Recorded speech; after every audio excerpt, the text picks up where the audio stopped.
This podcast is sponsored by Monarch Money. Have you been using Mint to manage your finances? Bad news, Mint shut down. The good news? There's a better alternative. Monarch Money. Mint users are turning to Monarch Money and loving it. Why? Because Monarch Money has built a new kind of personal finance app that's intuitive, insightful, ad-free, and prioritizes the user experience. Try it free for 30 days at monarchmoney.com/podcast. With a comprehensive view of all your accounts, Monarch makes it easy to stick to your budgets and achieve your goals. Easily customize your dashboard, automate rules for transactions, and more. Monarch's built-in collaboration feature lets you invite your partner at no extra cost. Monarch makes it easy to switch from Mint, import your data, and keep all your tags and categories intact. See why the Wall Street Journal named Monarch Money the best budgeting app overall. Get a 30-day free trial today when you go to monarchmoney.com/podcast. That's MONARCH money.com/podcast for your free trial. monarchmoney.com/podcast.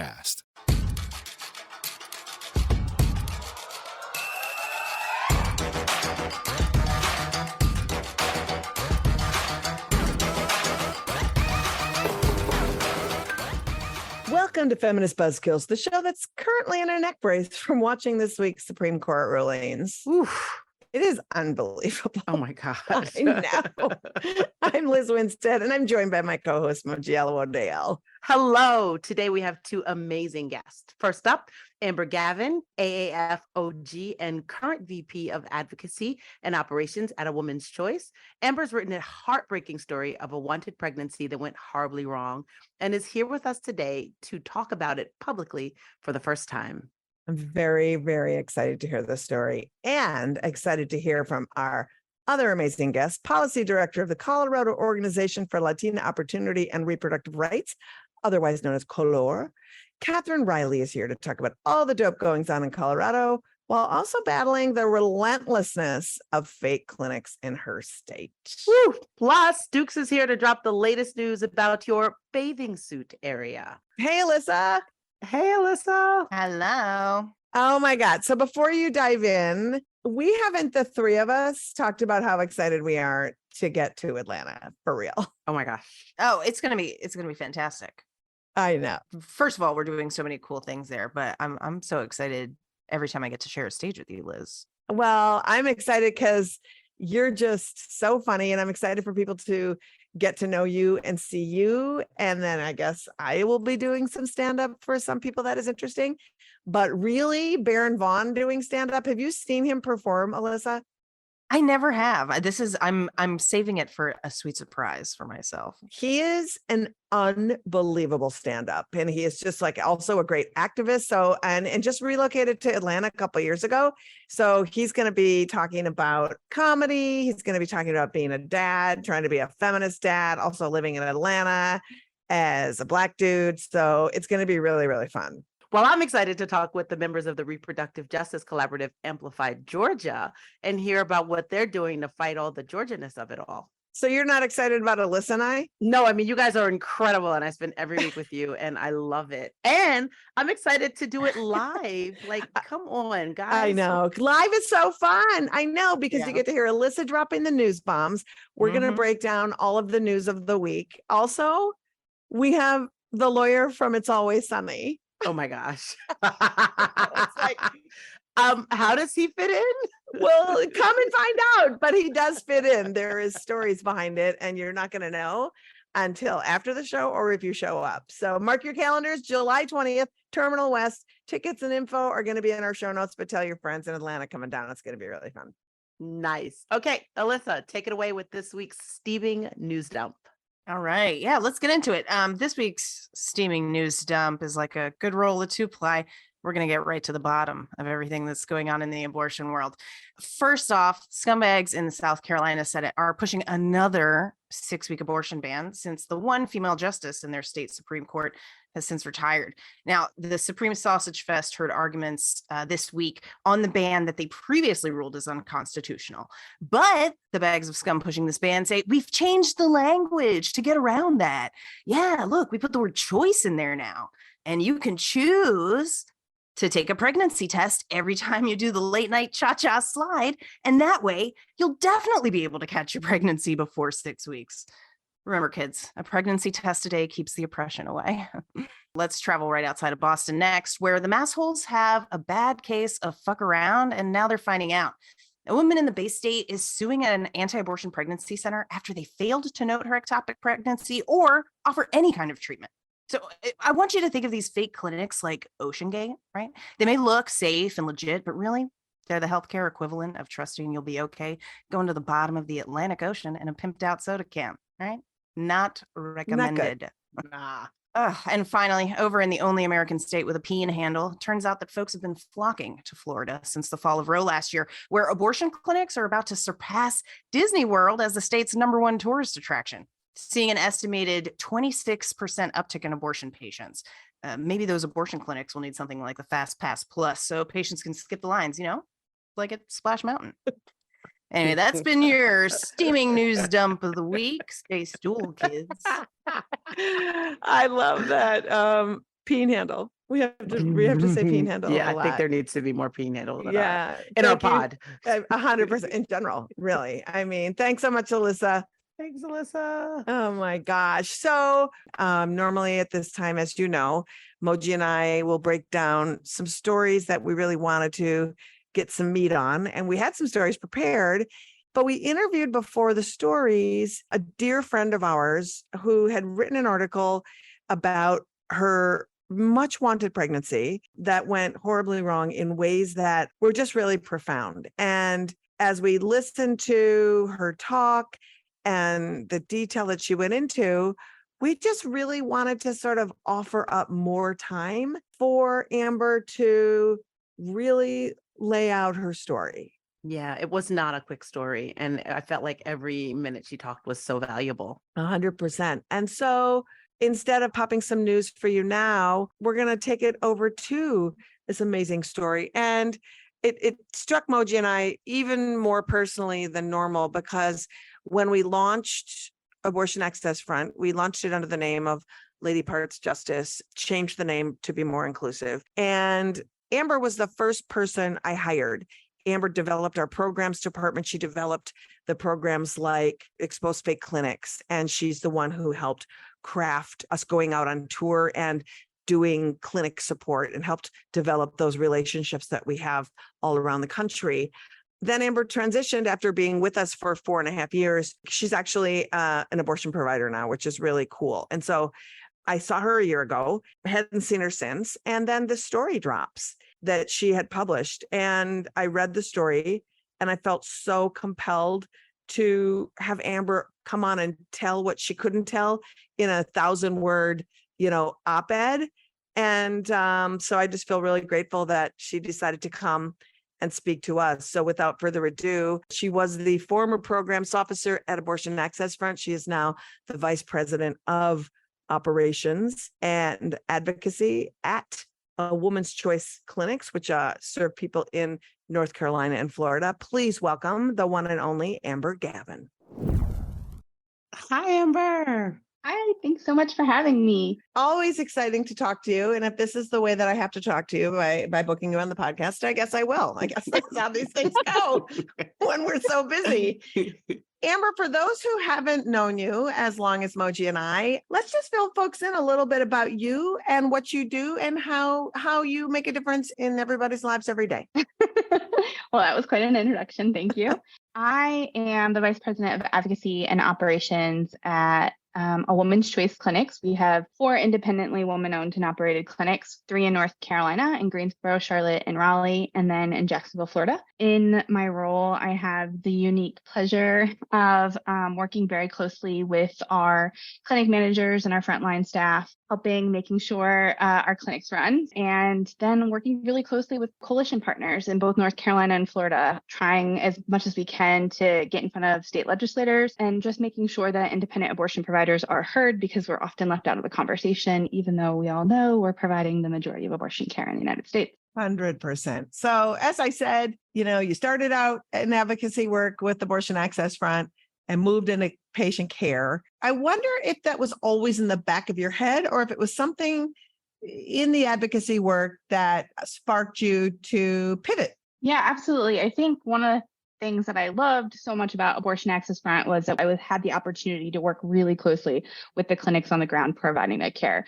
So I had the unique privilege of speaking to sometimes the frontline staff, sometimes the clinic owners and managers, talking about the challenges that they were facing, and then seeing ways that we could plug in and support them, whether that was buying their staff lunch or painting or redecorating, or like at the Raleigh clinic, we went there and we actually like planted prickly bushes to try to deter the protesters from getting so close to the driveway as patients enter. And the more and more I was working with the providers, the more that I felt like that was where I really wanted to be. Like, obviously supporting them is important and continues to be important. So people should give to Abortion Access Front so they can continue to do that work. But also it kind of felt like that's where I wanted to be. I wanted to be really supporting our frontline staff. And on occasion, I get to work directly with patients, and it's so rewarding. It's something that I really value. And it's something that I've, and a lot of times have had the pleasure of having in my just healthcare providers. And so that's kind of, I think, why I pivoted. We miss you terribly. Yes. But you've still, again, like, we're still colleagues, right? Or compatriots. And you've been working against these bans and sort of the ever-changing landscape of abortion care in this country, again, as an advocate and as a provider. And then things got really real for you when you were blindsided with a pregnancy challenge of your own that we read about. Can you tell us your story? Yeah, absolutely. So a couple of years ago, my partner and I decided that we would like to start our own family. After trying for over a year, just like naturally trying ourselves without medical intervention, we still not were able to successfully become pregnant. So typically, in order to see a fertility specialist, you need to try for at least a year before that they'll see you. Went to a fertility specialist, did some drugs. Magic? No, Did science. some drugs. Science, did some science. Yeah. So like letrozole and then like a trigger shot to help with ovulation. We were really lucky, and that the little magic pills and the trigger shot and the timing and the ultrasounds and blood work and all that, it worked, and we became pregnant, and we were really freaking thrilled. We couldn't believe it, and we were ready and excited. So at 6 weeks, we went in. The provider thought everything looked good. She was like, actually, it looks like you might have twins. Oh my gosh. Yeah. So Andre and I were like, holy shit. We are doing it. Yeah. We were like, okay, one and done. We really, really are ready for this. Everything was fine. I was having nausea. It was quite heavy, but I know a lot of people who experience really bad nausea. We see them every day at our clinics. So I didn't think anything of it. Andre and I went to our 8 weeks ultrasound, and unfortunately, there was no longer a viable pregnancy. When we went, the provider kind of was like, yeah, there's nothing there. And I was like, what do you mean there's nothing there? Did she literally mean that I do not see anything in your uterus? To be really fair, I didn't ask for clarification because I was so upset that I was I'm sure. I was like, I don't understand. And so I kind of looked at Andre, and we had a moment, obviously. We both were very upset. And then she left the room. The nurse came in because she gave us some privacy, obviously, as I was sobbing.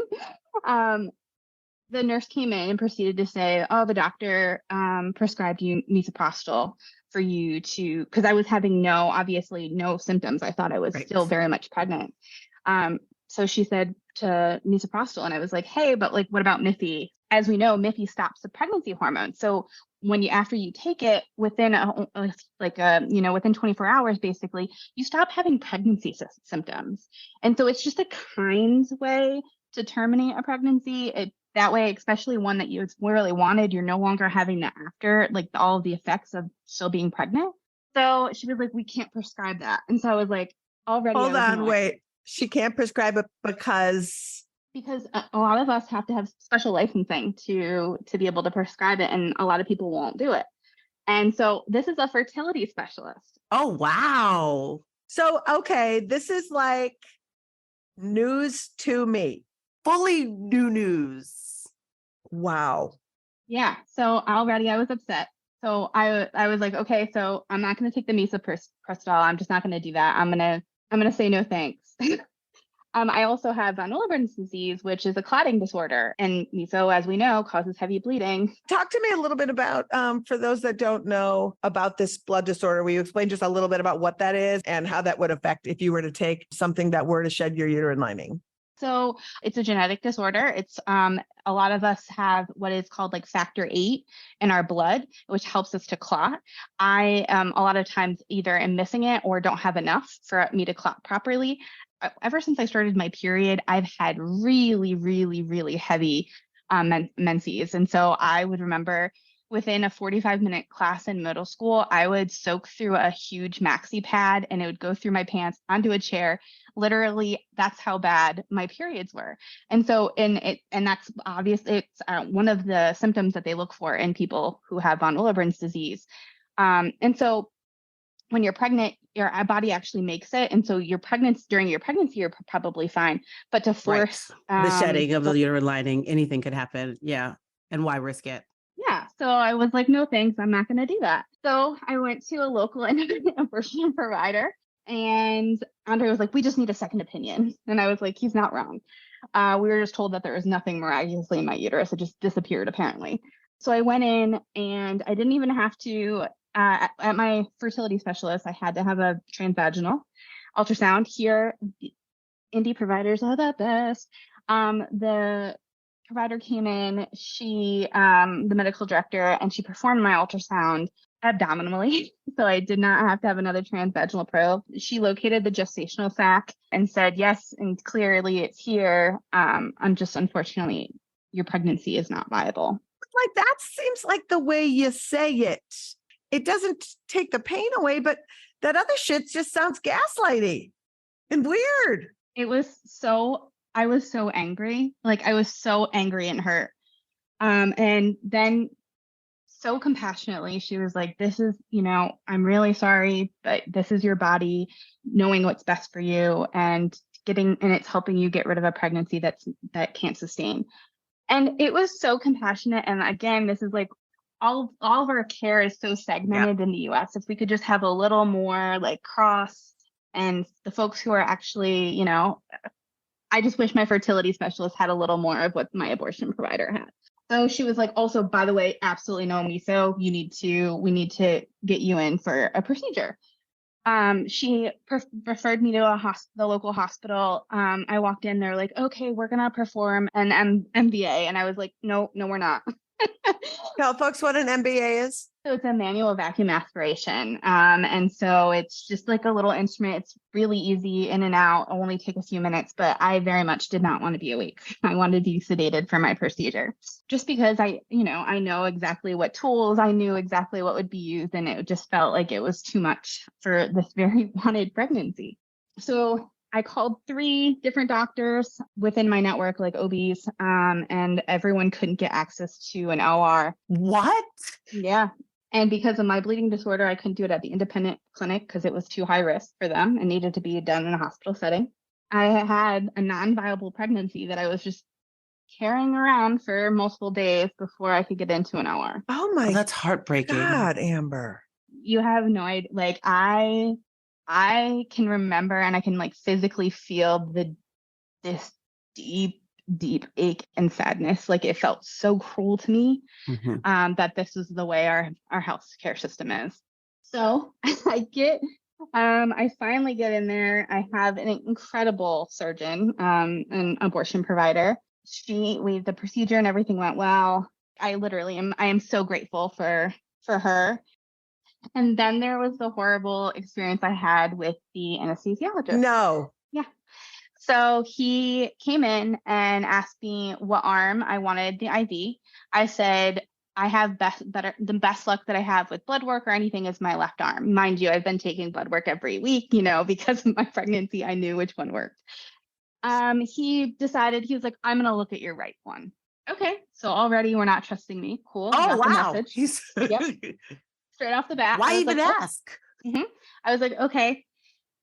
He proceeds to go, and I've never had this done in my entire life, so I don't know if this is unusual. I feel like it's unusual. He brought out an ultrasound machine to find veins in my arm. What? What? Yeah. So apparently they're like anesthesiologists and stuff for people who have like veins or whatever, like that are hard to find or roll or whatever. They can use an ultrasound machine, a special one, to find your veins to stick you so they don't have to stick you multiple times. So that part I was like, oh, that's fascinating. This is really cool. Like I was trying to get into it because, it completely distracts you from what's actually happening. I was like, wow, I've never seen this machine. And he proceeds he's pressing really hard and he's like moving it around and he's like, see your veins rolling, and he's like showing, and I was like, oh, that's cool. Okay. Then he finds like a vein and he's pressing down and he's like, do you see that? That's what it will look like when you're pregnant and it'll actually have a pregnancy. That's what a fetal heartbeat looks like. No, he did not. Yes, he How did. dare. Wow. He did. And then he said to me, what do you do for a living? And I said, well, actually, I work in abortion care. He goes, well, let's not get political. And then he proceeded to tell me that the only reason that my care was okay was because it was therapeutic. Oh my God. I wonder if he was Trisha Cotham's anesthesiologist also, because she seems to have talked her way out of her abortion in very many verbal gymnastics. Yeah. That's unbelievable, Amber. A few days later, I was still off from work because honestly, days after my procedure, I couldn't really be by myself. I felt so lonely that being by myself was really, really overwhelming. All I could think of was this deep sadness and aching that I had. So my mom was like, we're going to go shopping. And so we went to the mall, went to Nordstrom. My mom was trying on clothes. And I got a call from my physician, and she proceeded to tell me that the pregnancy tissue came back. And in fact, it was a pregnancy. It was not an embryo. It was a molar pregnancy. Had you had meso or had you done abortion pills, would you have had a biopsy regardless? No. So if I would have had meso, I would have, just like with as my fertility specialist said, I would have terminated, well, we would presume at home, right? Like I would have done it so in the privacy of my own home, which means it would have, come out in a pad, or I would have flushed it down the toilet, etc. So did they have an inkling to biopsy this for any reason other than they just happened to do that with a high risk person? Or is it just routine surgery? That's the part that I was like, I want to say, thank God for Amber's blood disorder. Because, in a weird way, I'm just like, this is what got to this. So talk about like what made them say we have to biopsy this. Yeah. So in the hospital setting, any like products from a surgery or, products of conception, they will send away to pathology to be tested and examined. So because of that, however, if I was to have the procedure, if I did have it in an independent clinic, I think potentially when the provider looked at the products of conception, they would have seen that there was no fetus, right? So what happens with a molar pregnancy is that an egg is fertilized by one or two sperm. And this is so there's two different types of molar pregnancy. So there's a complete molar pregnancy and a partial molar pregnancy. The complete is when an egg that has no DNA is fertilized by one or two sperm. It does not actually create or form an embryo. It actually forms a cyst, like grape cyst kind of. And so it kind of is just like a growing cyst that multiplies inside of your uterus. So with a molar pregnancy, there was no point, like it wasn't like an embryo formed and then developed into that. There was no point when there was an embryo. Once it started growing, It was already this molar pregnancy that was doing its own non-embryonic thing. Right, because there was only two sets of male chromosomes. There was no female chromosomes, right? So is there cardiac activity? It's so bizarre. So I think what they were the only thing I can think of at the 6-week pregnancy that they were seeing was that there was two sperm. And so like, I don't know, like, I'm not a doctor, to be really fair. So I don't know.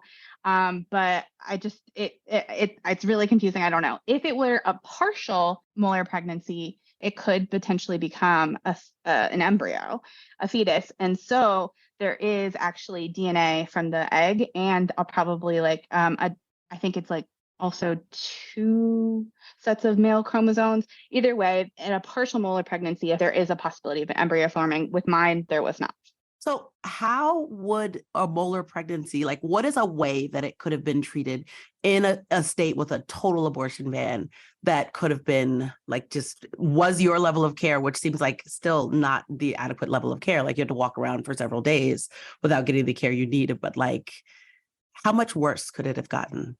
Yeah, that's a great question, and something that when I had my second D&E, was sobbing about because I kept thinking, wow, I'm so fortunate I can get this care. I have access, I have the resources, I have the know-how to fight and advocate for myself. I'm privileged, right? In so many ways because of that. And I think about the folks who we've seen news articles in Texas and Oklahoma who have had molar pregnancies, went to the hospital and literally have to go wait in their cars until like they're bad enough. And I think that's the thing that's really scary when I'm looking at like this 12-week ban that's about to go in effect in North Carolina, and the bans that and total like complete or near total bans in the surrounding areas. What I think about is when laws say that there are exceptions for rape, incest, or life endangerment of the mother, etc., these aren't workable in reality. What happens is hospitals, clinics, we all are bound by these laws that say if the pregnant person's life is endangered, then you can take action. Okay, when is that? Well, we have to consult an attorney. So the hospitals have attorneys on call that they call and say, hey, is this sick enough? Right. So is this person sick enough? No, not yet. Well, when is sick enough?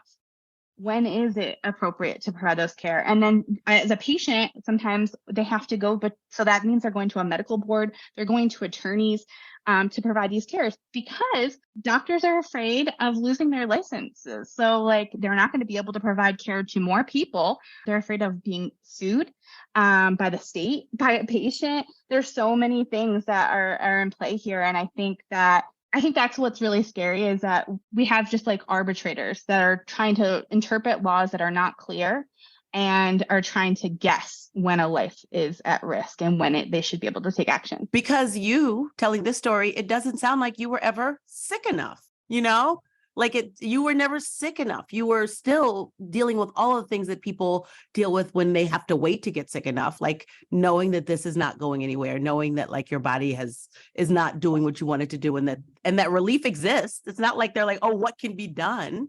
It exists. You just can't access it because of these bans. To complete your story, Amber, the tragedy and the loss of you having this pregnancy that is called a molar pregnancy, the tragedy and the loss of a wanted pregnancy and the navigation that you had to go through is tragic enough. But what you haven't told us yet is what the results are or can be from a molar pregnancy. And this story doesn't stop here. No, unfortunately, it doesn't. I had to be scheduled every week after that phone call in Nordstrom saying that I had a complete molar pregnancy. I had to have blood work taken, and it's your HCG levels, and that's again testing of like if you're pregnant. So every week it was another person being like, "Oh, are you pregnant?" No, it turns out I'm very, very much not pregnant. It just looks like I'm pregnant. So my levels kind of maintained around the 2000s, and then unfortunately it just drastically jumped. And that's when my provider called me again and said, hey, we didn't, there's a chance of this happening. We didn't think it would. We thought we got all the tissue, but clearly we did not. This means that these cells basically burrowed into my uterus and were kind of like creating their own home and multiplying. And so I would need to see a gynecological oncologist, which is where I was the morning that we got the DOPS decision. I literally was sitting there and sent out a press release. And then he walked in and we were like, wow, this world is crazy. And he said in that meeting, he told me that there were a few options. He thought my best course of treatment was to have another DNC or DNE and to try to remove and scrape the uterus and make sure all of the tissues and all of basically anything left over was completely emptied from my uterus. I also had to immediately before I even saw him, the doctor who called me to tell me that I had, my levels had changed and I needed to I had to get an X-ray and a CAT scan to make sure that the basically it's a cancer. These cells that can turn into a cancer, these cells hadn't multiplied, burrow through my uterus and jumped to my lungs. That was their biggest concern, is that it could have jumped to my lungs. And also it could have spread to other organs, but apparently the lungs are like what they're most concerned about. So I immediately went and I was like, holy God, that's so scary to think about, that this pregnancy literally turned into something that could potentially take over my entire body and cause cancer. Yep. And you still weren't sick enough, Amber. Exactly. That's the thing. So, and then he said, after my second procedure, if it didn't remove, like if we didn't get it all or it didn't go away after monitoring my blood again, I'd have to have chemotherapy to completely remove it. And it would be 3 times a week that I would have to have chemo.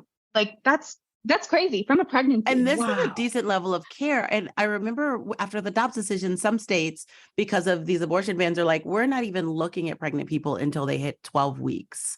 And like, you are not even at 10 when all of this came out. And if doctors are afraid to provide any level of care to a pregnant person, how are they going to catch the early things that could lead to cancer? Well, so that's like one of the things I think, really scared about is I thought about the people who can't get, appointments until later in care. If I would have been later, I wonder if it would have turned into cancer and if it would have spread and just like how bad it could have gotten. But like you said, within 2 weeks, like it changed into a molar pregnancy. Like what if like I had let that, pregnancy grow until 12 weeks? Like what would things look like for me? I don't know. Terrifying. You've been such a strong advocate since I've known you, and in every level. I'm just so appreciative of you telling your story. And this happened about 13 months ago. Is that correct? Or about a year ago around? A year ago. Did you think that you would ever be able to tell this story? Because the pain is very much real. And when you decided to tell it, what is it that you want people to learn and hear from your story? Because it's very personal. Our abortions are personal. I get very resentful that people have to tell them and justify their abortions. It makes me, and so when people do, though, I also appreciate how much it does help others. Yeah. So a year ago, I would have absolutely never thought I could tell it. I couldn't even tell my closest friends what was happening because it was crushing to even name what was happening to myself. I had to have, sometimes in some instances, my mom or my sister tell people so that way they could support me without me having to tell them. So it is crazy to think about. Here I am very publicly sharing my story. But the reason that I did is because my care was truly life-saving. And it doesn't matter if it was a molar pregnancy or not, even if it was just an unwanted pregnancy. Every pregnancy is so unique. We're all so different. We never know what's happening in someone else's body or in their lives. And having all these barriers and hurdles and people telling me what's best for me and not really knowing me, or it's scary and it's really hard. And so I think the reason that I wanted to share my story was for people to see how complex pregnancy is, how unique it is, how personal and private it is. I wanted to connect with people. I wanted to connect with people who feel alone, who've maybe have had a molar pregnancy. And when you go to the support groups, there's not a lot of support for you. It's so unique and rare, and I think it's even more isolating in that way. I wanted to share it for that reason. I wanted to share it so hopefully people who may be on the fence about abortion kind of stay on the fence and are like, okay, it's not for me, but I support you having it, and I support other people having it. So I hope, like, especially those people, you can see how real and raw my experience was. And I think so many other people have that, similar experiences. And you can see that we're humans and we're making choices that are best for our lives and our families. And I hope that you allow other people to do the same and not vote against their interests or try to take that essential health care away. I think that's the real reason I wanted to connect and draw connection and empathy, and hopefully for people who don't normally, hear or maybe are fearful of talking about an abortion, to kind of hear it from someone who share my experience. So that way it humanizes us and we really can connect that way. Well, you definitely did, Amber. Thank you so much. It's a great reminder, and we often don't get to control the narrative around abortion. It's often the other side, and they often like to statistically talk in dehumanizing terms. And I think every time there's a face, it matters. And, you're making a big difference in people's lives. And I feel grateful and I feel honored that you came and shared the story with us. I am so grateful that y'all gave me a platform to do so. So thank you. Thank you. Amber, Gavin, thank you so much. And keep fighting the fight. On top of all of this, you're providing care for folks every single day. And I want to have you back on so we can talk about the amazing petition in Florida. We have a lot to talk to you about. So we're going to have you on again to get all the things about Florida. And also, you are providing care in 2 states that are the last bastion of abortion in regions that are really hard hit. So lots to talk to you about. Thank you for all you do. Thanks, y'all. Read Amber's story and share it. Link is in our show notes. And if you want to support Amber, she has asked if you're a registered Florida voter, sign the petition to put abortion on the ballot in Florida in 2024. It takes 2 minutes to print, complete the form in blue or black ink, and mail it or drop it off at a petition hub. That link will also be in the show notes. And now, Liz, for the party game that is faster than Monopoly and more fun than Taboo.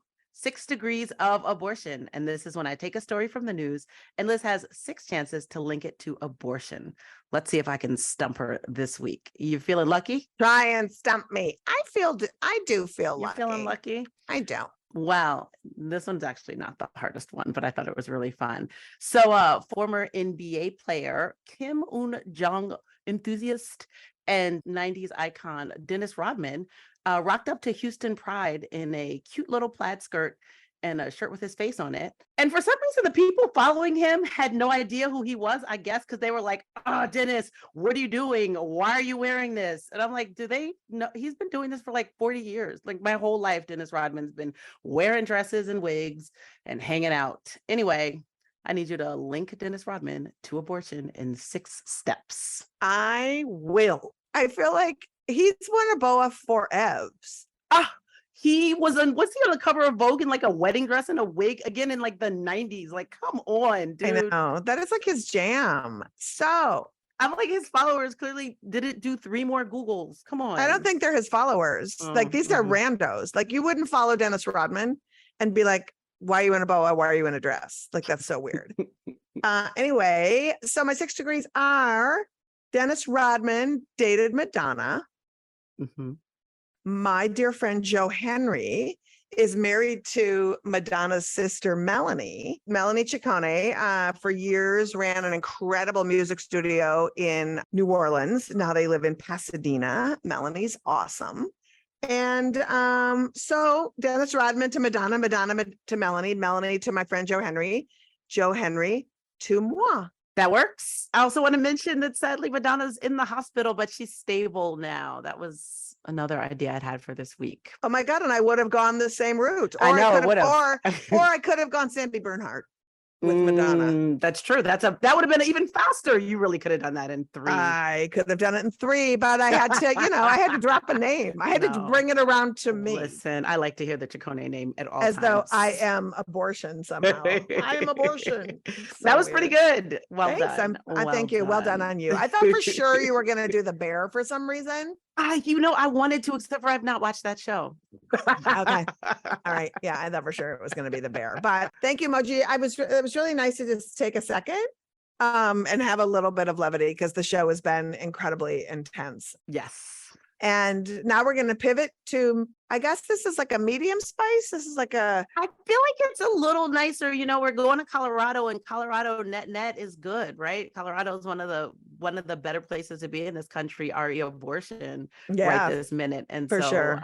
Our guest is actually going to give us mostly good news. Yeah. So I'd like to introduce Katherine Riley, the policy director of Colorado Organization for Latina Opportunity and Reproductive Rights, otherwise known as Color. And Color is the only Latina-led reproductive justice organization in Colorado. Kat, thanks for joining us. Hi, Katherine. Hey, Katherine. Hi, everyone. Thank you for joining us. We're so excited to talk to you. And can you just kick us off by telling our listeners about Color Latina? Absolutely. Well, first of all, I'm so happy to be here with you all. Thank you for inviting us. Color is the Colorado Organization for Latina Opportunity and Reproductive Rights, and we are based in Denver, Colorado. We are the only Latina-led and Latinx serving reproductive justice organization in Colorado, and we're celebrating our 25th anniversary this year. Wow. 25 years Thank of leading the you. way. I love that. Yes, we're super excited. We've been partying the whole year and have 6 months to go. So we do a lot of things. We've started from the bottom and now we're here. We've started in like really grassroots organizing, education, and programming. And in the last few years, we've really developed our policy side of things. So I'm the policy director. We'll be talking more about that. Running bills, passing them, blocking harmful bills. We have a Spanish language radio show that's been going for 10 plus years. We do programs for young folks. We have a fellowship. So we're really out there trying to do as much as we can for the Latina community here in Colorado. And really doing it in a reproductive justice lens. So that's super Yes. excited. So we're going to get back, of course, to all of that work, but we're just past the anniversary of the Dobbs decision, and it's still weighing on our mind. So one of the questions we're asking our guests is, where were you when you heard the Dobbs decision, and how did you react? Wow, that makes me kind of emotional just hearing that question. Actually, I was on maternity leave. So I was lucky enough to not be working, which I think was kind of a blessing at the time. I was really able to process on a personal level and not have to jump into like rapid response work mode, which unfortunately a lot of other folks and colleagues in the movement didn't have that opportunity. But I was at home. I had just had a baby. I was seeing the news. I was trying not to get wrapped up too much into like, what can I do? And more about like, okay, how can I sit with this? How can I continue my leave, rest up so that I'm back and ready to go when I return to work in August of last year?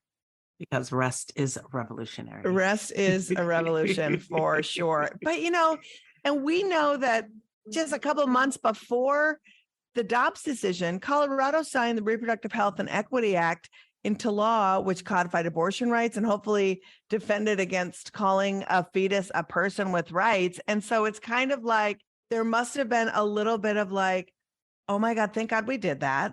But then also, oh my God, what are they going to do now that states can do whatever they want with what's happening? Codification can be so tricky. So I'd love to just hear a little bit about, not only are we a year out from Dobbs, but you're a year out from really doing some hard work passing this Reproductive Health Equity Act. What do you think some of the most effective parts of Color's work was in getting this monumental legislation through all of the different hoops? Yeah, so I think that a lot of us here in Colorado saw the writing on the wall. We saw SB 8 in Texas. We knew that Dobbs was coming down the line. We were not hopeful. I think we had to do a lot of convincing folks here that are not in the reproductive justice or repro rights movement, like, hey, listen, we know what's coming. We see the Supreme Court. Please listen to us. This is a really serious issue. And people did not believe us. And Isn't that frustrating? Could we just talk about that for a second? Because yes. we talk so much with folks, and the not being believed part when your expertise is leading. And I'm not talking about anti-abortion folks. I am talking about the well-meaning, supposedly on our side people. Yes, exactly. We were banging our heads against the wall. They were saying, don't run Rhea right now. Wait until the fall, run a ballot measure. You'll be totally fine. You'll be safe. And we had to beg them to let us run this bill. And thank goodness we did, because obviously the Dobbs decision came down, but we had another city here in Colorado, even with Rhea, try to ban abortion last November, December. So do you have a shitty sanctuary city? Yeah, they want to be. They want to be. Yeah. So had we not had the Rhea protections, they would have been successful. So here we are all the time like, hey, just listen to us, please. You're going to look good when you sign the bill. Just let us do the work on the back end. It feels like they're trying to place us in some sort of like antiquated hysteria mode that is really frustrating. Yep. I would agree. So what was the work that Color did specifically to help push this Reproductive Health and Equity Act over the humps that it needed to become law? Yeah, so Rhea was, it was short but sweet. It wasn't a complex or complicated bill at all. I think it was only like 3 or 4 pages. It did those 3 things that you mentioned at the top of the show. We gave everyone the right to choose or refuse contraception, the right to give birth or terminate via abortion, and then we also prohibited fetal personhood. So it was like straight to the point. And I think one of our biggest successes, and I can talk about this all day because we've continued this strategy prior to Rhea, but then also since then, is we took it out of the repro space. We are going around there doing the real reproductive justice work that is bringing in those intersections. So talking to folks in labor, in immigration rights, and climate justice, talking to all these different groups across issue areas and explaining to them and helping educate and organize their base around abortion, why abortion bans are racist, all of the barriers to access, how even legality does not equal access, which we can talk about later. Like now we have Rhea, but what's next? And so really taking it out of the repro space was really cool. We had over 50 plus organizations across the country and in Colorado sign on. Some of them have never signed on to an abortion bill before. And so I think for me, that was my favorite part. I got to just talk to and get to know and help inform people on what this means for their communities. I love that. And I think that that's one of the things sometimes in this movement we miss, that like abortion touches on everything, on all things, on every issue that everyone we care about cares about should be caring about abortion the same way. And I think people like to silo themselves into little things. What I also love is that this year, Colorado said, hold my beer, and then went on to pass legislation that protects gender affirming care and protects people traveling to Colorado, which is one of our abortion haven states for abortion and gender affirming care. And was the first legislature to pass a bill outlawing administering the dangerous so-called abortion reversal. However, and I'm like, let's take a moment and enjoy that. Yes, I'm snapping. After they passed it, this anti-choice clinic called Bella Health and Wellness, which is a really misleading name, challenged it, and the state decided it wasn't going to enforce that part of the law, which is a key example of like, you get over the hurdle, you get the bill passed, but there's still a lot more steps that need to be done to protect the public. Can you talk about the process of getting this bill through the legislature, especially post-Dobbs, and what are the next steps to give it some teeth? Yeah, especially the abortion reversal That's piece. mostly, yeah. The other part woof. is still there. It's the abortion reversal that's being challenged. Oh my gosh. And this is the stuff I'm dealing with day in and day out now. So it's fresh on my mind. I think that's something a lot of folks don't realize is you can pass a bill, and then after, during implementation, it can look nothing like it did when you passed it. And so that's really what we're trying to do, is make sure that it looks like the law that was signed. Mm-hmm.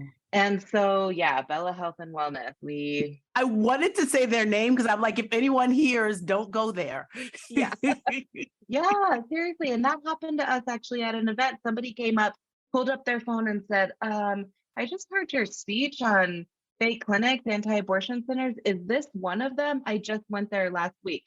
And so we had to walk her through the whole process. She was going through a miscarriage in that moment. And they said, oh, you're cool. Just stay at home. So yeah, that's the harm. We all know the harm. Wow. Yeah, it was wild.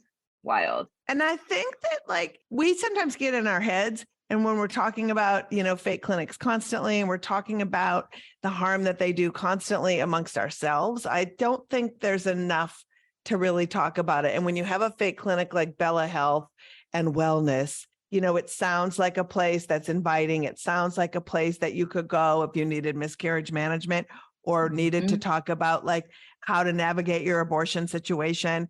And knowing that they are so insidious, and also knowing that they are pushing this abortion reversal narrative, which, a year ago, that was like the OG sort of conspiracy theory around abortion was like, yeah, you can take a bunch of progesterone and then it will just stop your abortion. And it's like, what? That is an untested piece of quackery that now some states are forcing doctors to actually recommend it. Yeah. And it plays on this idea that people who have abortions regret them. And we know that's not true. Right. We know, 99% of people who have an abortion, myself included, do not regret that decision. Right. Not a single moment. Yeah, exactly. That's the part that really bothers me. I mean, there's so many, but that's one of them the most, because it gets in people's heads like, you're going to regret this, you're going to be depressed, you're going to be grieving forever. And that's just not the case that we hear from community, from storytellers, from anyone. No. And also, I just want to say, for the small percentage of people that do regret their abortions, you cannot legislate your regret or place your regret in a centered space and have that dictate how others feel. Otherwise, end marriage, never get bangs. Like there's just, don't take tequila off the shelves. I mean, the list of things one regrets in their life is way longer. Yeah. And an abortion is normally not on that list for anybody. Yeah. So about the abortion pill reversal, we knew that we wanted to touch on this topic in the legislation. We followed what Connecticut did around the deceptive advertising piece. They were successful there. We were in talks with them the whole time. Like, what did you do? How did you pass it? How was your attorney general? So we took that first part of the bill and we did that piece. And then the second part, we were really thinking like, we need to go further. We need to go further. This is a harmful practice. It's unethical. Providers should not be administering this unproven, unethical treatment to folks.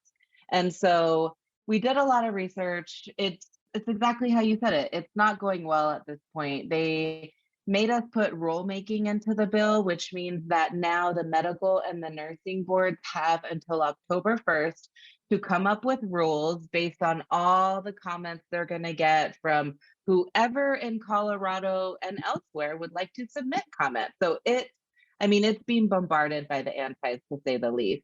And they're going to take all these comments, all the available data, come up with rules by October 1st, and decide if they're going to allow this piece of the bill to be enforced or not. And so we're really right now battling the quantity of antis that are submitting comment with wanting to submit quality comment on our end.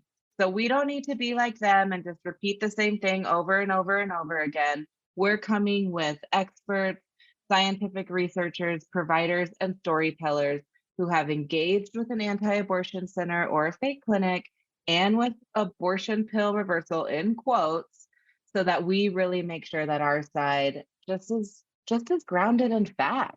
That's all we're trying to do. And so we're hopeful they're going to rule on our side. We know that we have the science and the data. It's just a long process to get through. It's so frustrating too, as we sit and listen to and wait for this mifepristone ruling to happen, right? And they're citing some bullshit through the mail 1858 grant administration law. And also since 1988 in Europe and in the United States since 2000, safely 5 million people have used the abortion pill. And they are desperately trying to take it away, where this abortion reversal quackery, it's literally some horrible doctor had 200 people in a weird ass study that was not peer reviewed, nothing. That's it. And that shit gets passed into law and forced down people's throats unethically. The hypocrisy is just staggering. That's exactly right. We're lucky to have the doctor on our side who did conduct the only IRB approved study. And so he submitted comment. And so we're just feeling really good and positive. But yeah, it's just the pain. It's a pain. Woof. Yeah. I live part of the time in Minnesota. And in our big states, they're very complex, right? It's like the repro roller coasters a lot of times. Colorado runs the gamut of like profoundly QAnon Lauren Boebert types to dope radicals. And then there's an independent streak that can go both ways. And I remember when I was in the infancy of starting this organization, and Colorado's state legislature was like profoundly anti-abortion. And in 10 years, y'all flipped it and you're nailing it in large work because of your work. And so I think we touched on this a little bit, but you were one of the first orgs to really understand that abortion and reproductive justice polls better than any politician. And so what I wanted to know was, when you were out flipping the narrative and talking to folks, what kind of narrative did you use when you were talking to people, especially around RIA, and really getting people to rethink and understand that their freedoms were being taken away? I think one of the things that we used and that we didn't have to look too far to find is that it's not just abortion they're coming for, right? Like they said that in the Supreme Court decision, birth control, gay marriage, like they're coming for all of us. They're coming for all of our rights. And so once we get people to understand, hey, this is about so much more, it's just like a ball rolling down the hill, right? It's going to pick up speed and then they're just going to start taking things away. So really listening to what the other side is saying, because they say it loud, clear, open, they're not shy. And so I think people, again, like having to convince folks to run REA, it's the same kind of thing. Like really listen to what they're saying because they're not being shy. That was one of them. I think the other messaging tactic that we used is that the majority of the country, even in these red southern states, do support abortion, or at least support someone being able to make their own decision. Even if they don't support it and they would never have an abortion, they support allowing someone else to have that personal bodily autonomy.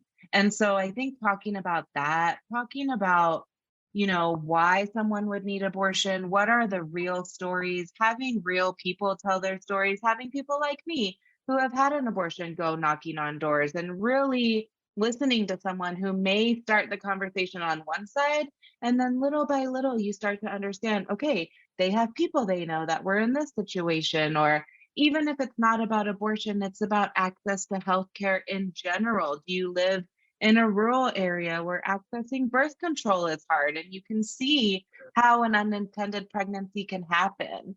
And so I think really making those personal stories more available to folks.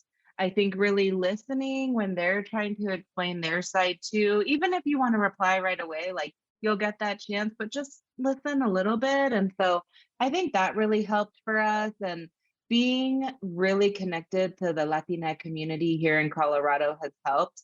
They showed up in full force for the No on 115 ballot that we defeated in 2020, I believe. Yes.